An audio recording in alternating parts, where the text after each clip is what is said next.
The holidays don't have to look like something out of a magazine to feel magical. It's the uneven wreaths we hang, the flowers scattered across the counter, and the laughter from little voices in the kitchen that make this season so special. I'm learning that the most beautiful memories are made from love, poured in to imperfect, everyday moments. Hi, I'm Megan. Welcome to Our Home and Heritage. Here I share glimpses of our life, homesteading, homemaking, homeschooling, and simple living. We're on a slow journey to move from our century-old farmhouse back to my family's sixth-generation farm here in the heart of Appalachia. Today, I'm inviting you into a slower way of preparing for the holidays. I hope it inspires you to embrace the cozy, imperfect beauty of this time of year. As the seasons change and the days shorten, I find myself craving the traditions that anchor us. One of those rituals is this weekly drive to pick up raw milk. It's not just an errand, it's a way to connect with the people and land that make our food possible. There's something grounding about pulling up to a small farm, hearing the cows low in the distance, and knowing the care that goes into every jar of milk we take home. When we choose raw milk, we're choosing to step out of the fast-paced, overly processed rhythm of modern life and return to something slower, simpler, and deeply nourishing. It's a small rebellion against the idea that convenience is king. These weekly visits remind me of the beauty of slowing down, not just in the way we gather food, but in how we approach the season. Christmas is coming, and there's an unspoken pressure to do it all. The gifts, the decor, the meals, the perfect curated moments. But what if we could let go of some of that and instead focus on what truly matters? I'm lucky enough to be able to source our raw milk from a local family farm, Morning Sun Homestead. I'll put a link to their YouTube channel in the description box below. Now, you might be wondering, isn't raw milk dangerous? It's a fair question, and one I've thought a lot about. The key is sourcing it from a trusted, small-scale farm where the cows are pasture-raised and well cared for. Cleanliness and handling is essential. Once you've found a good source, the benefits far outweigh the risks. Let's talk about raw milk. For those of you new to this, raw milk is milk in its most natural state. It hasn't been pasteurized or homogenized, which means all the enzymes, probiotics, and nutrients are still intact. None of it has been stripped away by processing. It's living, nutrient-dense food. Unlike pasteurized milk, raw milk contains all its natural enzymes and beneficial bacteria intact. These enzymes make it easier to digest, especially for those who might struggle with dairy. From a homesteader's perspective, I love that raw milk is versatile. You can skim the cream to make butter, whip into desserts, or use it in a savory dish. But from a nurse's perspective, I appreciate it for its health benefits. Raw milk is rich in probiotics, which are incredible for gut health. A healthy gut isn't just about digestion. It's linked to everything from immunity to mental health. Raw milk also provides fat-soluble vitamins like A, D, and K2, which are so important for bone health, hormonal balance, and even heart health. And for families, especially during the busy holiday season, keeping our immune system strong is a huge benefit. But it's not just about what's in the milk. It's about where it comes from. Knowing that this milk came from pasture-raised cows on a small farm adds a layer of trust and connection that you just can't get from store-bought milk.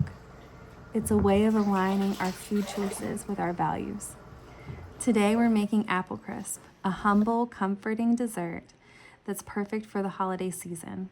I love recipes like this because they remind me that simple doesn't mean boring. This is a dessert anyone can make, no fancy skills or ingredients required. Apple crisp is one of those recipes that feels like a warm hug on a cold day. It's simple, rustic, and completely forgiving. Exactly the kind of dish I love making during the holiday season. Where did the apples come from? And the apple trees. So delicious. Mom, do you know I was a baby? Like supposed to have apples.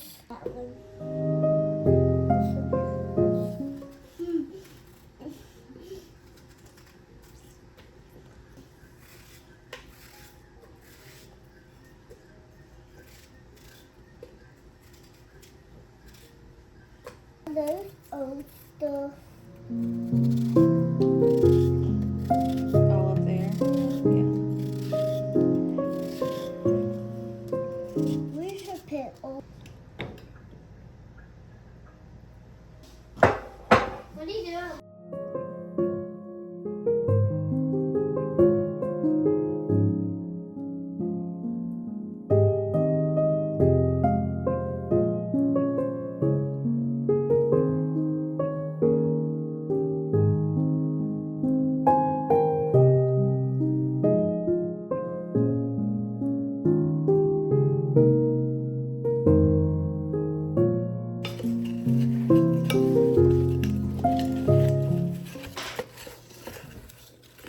When you're trying to create meaningful traditions, it's not about fancy or complicated.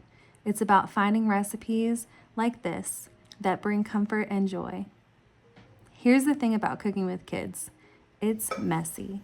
The apples won't look perfectly peeled. There might be too much cinnamon or not enough sugar. But these moments are where memories are made. As homemakers, we have this beautiful opportunity to teach our children that imperfection is not just okay, it's beautiful. This recipe uses simple whole ingredients: apples from a local orchard, oats, and cinnamon.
I actually made this apple crisp for a Friendsgiving get-together, and I completely forgot to film me taking it out of the oven and showing you exactly how delicious it looks all baked.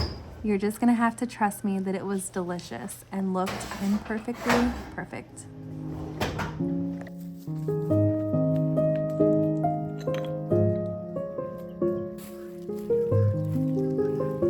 As the holidays approach and the world outside begins to feel a little cooler, I start preparing our home for the season the same way nature calls us inward, beginning with the outside and gradually working my way in. I'm pulling these old wreath forms out of storage. We put them away with the old cedar clippings still intermingled into them.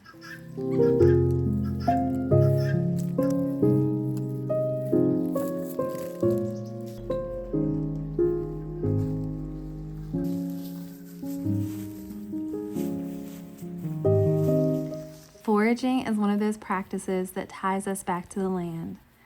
In a world that's always telling us to buy more, to do more, to be more, foraging whispers, slow down, look around. Everything you need is already here. These cedar clippings may not be perfectly shaped or store-bought, but they carry a beauty that's all their own. Foraging teaches us to embrace what's available and to work with what we have. It's a mindset that applies to so much of homemaking, using what's on hand, being resourceful, and finding beauty in the ordinary.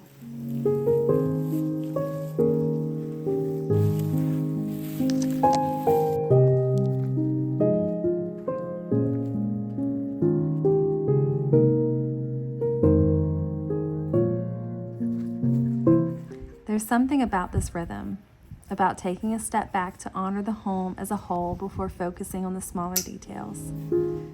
First, I turn my attention to the farmhouse exterior. Fresh cedar clippings gathered by hand are woven into simple wreaths that I hang on the windows. They're not perfect, but they're ours. A small, humble statement that the season of warmth and celebration has arrived. The smell of cedar alone feels like a welcome invitation, as if to say, come closer, come in. This is a place of peace. These little touches remind me that homemaking isn't about grand displays, but about cultivating beauty in the ordinary. Nothing feels cozier than a cedar wreath on the window and the glow of a candle inside. When my dad pulls in with another load of firewood, it feels like more than just a seasonal task. It's a quiet act of love. He doesn't say much, but this simple gesture speaks volumes. This isn't just wood, it's warmth, it's survival, and it's his way of making sure we're cared for as the temperatures drop. I know I've shared scenes like this before, but it's because this moment is central to how we live. There's also a lesson here, I think, a reminder of the rhythm of life and homemaking.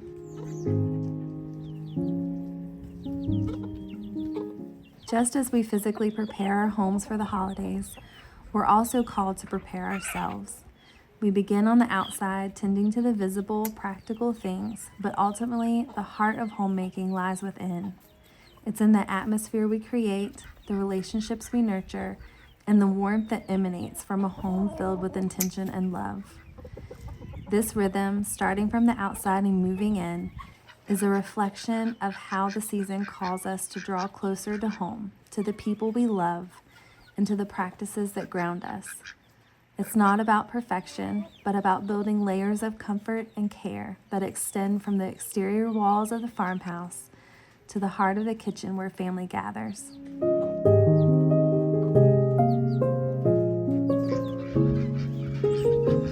The holidays, after all, are about finding the balance between outward beauty and inward peace.